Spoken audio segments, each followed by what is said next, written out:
अस्सलाम वालेकुम स्टूडेंट्स। हम नेक्स्ट एक क्विज करने लगे हैं अटैम्प्ट, जो कि थर्ड क्विज है हमारे पास।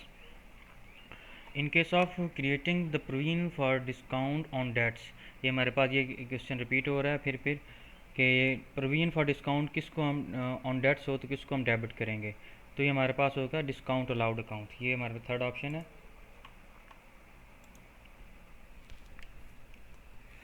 अच्छा जी, नेक्स्ट है जी, which of the following becomes the part of cost of goods sold? Purchases, opening stock, closing stock. तो यहाँ पे हमारे पास आंसर है all of the given items. Purchases भी, ओपनिंग स्टॉक, क्लोजिंग स्टॉक, ये तीनों हमारे पास शामिल होते हैं किसके अंदर? ये कॉस्ट ऑफ गुड्स सोल्ड के अंदर। नेक्स्ट है जी हमारे पास बैंक रिकन्सिलिएशन स्टेटमेंट क्या है जी? मेमोरेंडम स्टेटमेंट है, पार्ट ऑफ जर्नल है, पार्ट ऑफ कैश बुक है, लेजर अकाउंट है। ये हमारे पास मेमोरेंडम स्टेटमेंट होती है। नेक्स्ट है जी हमारे पास, which voucher is use as a proof of mister as outstanding amount has cleared? Petty cash voucher है, कैश पेमेंट वाउचर है, bank receipt voucher, cash receipt voucher. Cash payment voucher.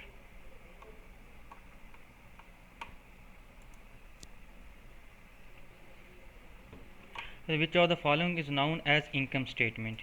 हम किसी एक को यहाँ पे इनकम स्टेटमेंट का नाम देते हैं जी। कैसे? कैश फ्लोस भी नहीं आएगा, फर्स्ट ऑप्शन भी नहीं है, सेकंड भी नहीं है, और थर्ड ये ऑप्शन हमारे पास है स्टेटमेंट ऑफ प्रॉफिट और लॉस। ये हम इसको इनकम स्टेटमेंट भी बोला जाता है। नेक्स्ट है जी, which of the group account is debited when it is decreased? जो जिन ग्रुप्स का हमारे पास, जिन अकाउंट्स, यानी कि जो हमारे पास तीन मेन हेड्स हैं जिनकी नेचर क्रेडिट है, इनकम, इक्विटी एंड लाइबिलिटी, ये जब कम होते हैं तो इनको हम डेबिट करते हैं। तो यहाँ पे क्या क्या ऑप्शन दिया गया? Income and liability, asset expenses, asset. तो यहाँ पे इनकम एंड लाइबिलिटी आएगा जी। तो नेक्स्ट क्वेश्चन है जी, outsiders claim against the asset of the business also considered as for the entity. Expenses, income, drawing, sources. Source आएगा जी हमारे पास, सोर्सेज होता है। ठीक है जी। नेक्स्ट है जी, payable amount of the business represents assets, drawings, liabilities. ये लाइबिलिटीज़ होता है हमारे पास जी।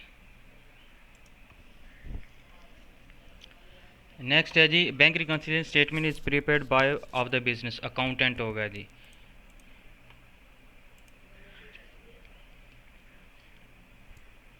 जी, debtors and creditors accounts are fall in which are the following accounts? हमारे पास पर्सनल अकाउंट्स आता है।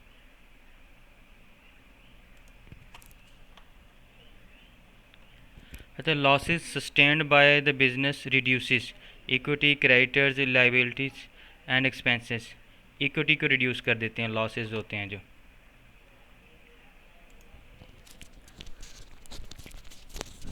नेक्स्ट है जी, expenses paid in advance at the end of the period treated as. इसको जो एडवांस एक्सपेंस पे किए जाते हैं वो एसेट होते हैं हमारे।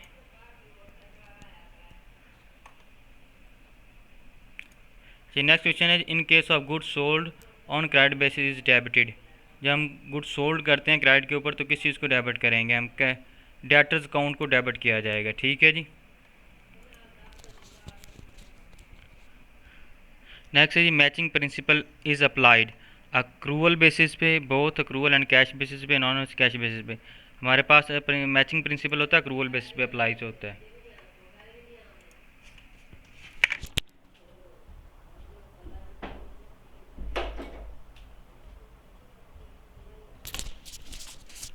विच of the following is reduced in recorded in purchase journal? Purchase journal में हम किस चीज़ को रिकॉर्ड करते हैं? सिर्फ और सिर्फ क्रेडिट ट्रांजैक्शन को रिकॉर्ड किया जाता है, जिसमें हम क्रेडिट परचेज करते होते हैं गुड्स को। यहाँ पे क्रेडिट परचेज ट्रांजैक्शन बताया गया है, ये वाला हमारे पास आंसर होगा। नेक्स्ट है जी, increase in liability can cause increase. Increase liability में क्या होगा? तो इसके साथ साथ हमारे इक्विटी में भी इंक्रीज आएगा। अच्छा जी, which of the following account will be affected when business acquires building on cash rupees 500,000?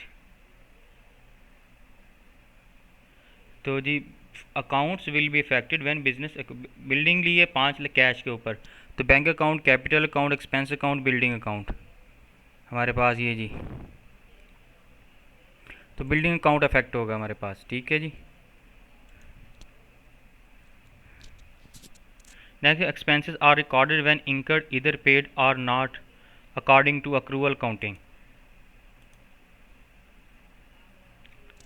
Ji, which of the following main accounting heads would be affected on receipt of rent. Receipt of rent का मतलब आएगा हमारे पास ये आएगा, receipt of rent हुआ है तो एसेट आएगा। ठीक है जी, रेंट जब हम रिसीव कर रहे हैं तो हमारा क्या हो रहा है जी, एसेट की तरफ आएगा। यहाँ पे आप हमारे पास रेंट पेमेंट नहीं आई है, पेमेंट रेंट होता है तो हमारे पास एक्सपेंस आता है जी, हमारे पास ये क्या चीज़ आई है, ये एसेट आएगा। ठीक है, इनकम होती है तो इनकम जो यानी कि रेंट हम रिसीव कर रहे हैं तो ये हमारे पास एसेट की सूरत में आएगा। ठीक है जी, इनकम में आना चाहिए था और चलेंज आगे चलते हैं। एसेट को refer, which of the following is considered as process of maintaining the journal. Budgeting, book keeping, financial, ये कॉस्टिंग, ये रिपोर्टिंग। बुक कीपिंग है जी हमारे पास। Next, in case of creating provision for doubtful debt is debited. ये हमारा provision doubtful debt है तो इसमें हमारे पास करेंगे बैड डेट्स को हम डेबिट करेंगे। बैड डेट्स कहाँ पे दिए हुए हैं जी, बैड डेट्स अकाउंट डेबिट ये दिया हुआ है जी। तो नेक्स्ट क्वेश्चन है जी, post reference column of a journal entry. Post reference column of a journal entry, यहाँ पे क्या होता है, जर्नल एंट्री का पोस्ट रेफरेंस कॉलम क्या होता है हमारे पास, events accounting after transaction takes place, name of person, बल्कि page number of the ledger हम लिखते होते हैं जहाँ पर एलिमेंट लेजर अकाउंट। नेक्स्ट है जी, ऑनर्स इक्विटी किसके इक्वल होती है। ऑनर्स इक्विटी होती है जी हमारे पास कैपिटल प्लस ड्राइंग नहीं होगा, कैपिटल प्लस लॉसेज ये हो सकता है, कैपिटल माइनस, बल्कि ये नहीं होगा, ये भी नहीं होगा, ये भी नहीं होगा, बल्कि ये फर्स्ट वन ऑप्शन हमारे पास कैपिटल माइनस लॉसेज होता है।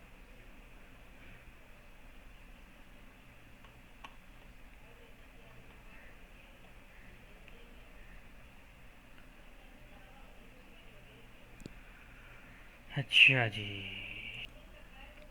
विच of the following needs not to be adjusted in cash book. जिसकी ज़रूरत नहीं हम कैश बुक में एडजस्ट करने की। Direct payments by customer into bank, bank charges deduct by the bank, interest on deposit, अच्छा not debited in cash book, cheques deposit but not cleared. ये हमारे पास ये एडजस्ट नहीं करते होते, किसे cheque deposit but not cleared, इसको हम एडजस्ट नहीं करते होते, ये रिकनसाइलिंग आइटम है।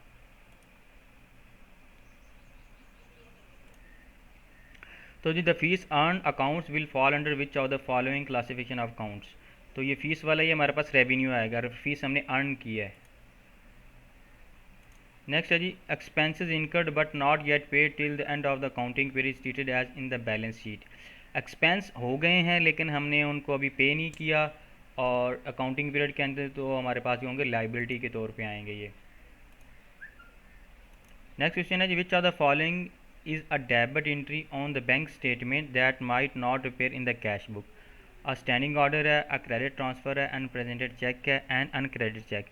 unpresented और uncredited ये नहीं है बल्कि हमारे पास आएगा standing order, credit transfer standing order आ जाएगा जी। ठीक है, स्टैंडिंग ऑर्डर की हमने पेमेंट की है और ये हमारे पास आएगा। Total asset is minus total liabilities. Total asset में से हम टोटल लाइबिलिटीज़ निकाल गए तो हमारे पास क्या आ जाएगा, ऑनर्स इक्विटी आ जाती है।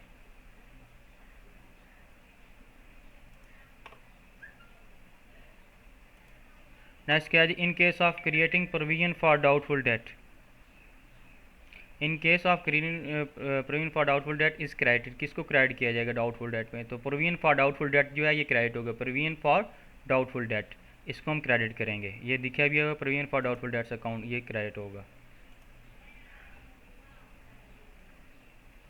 नेक्स्ट क्या जी, posted in the debit side of the receivable account. अच्छा जी, balance of receivable, carry forward balance of brought forward receivable, ये कैश सेल्स, ये कैश परचेज।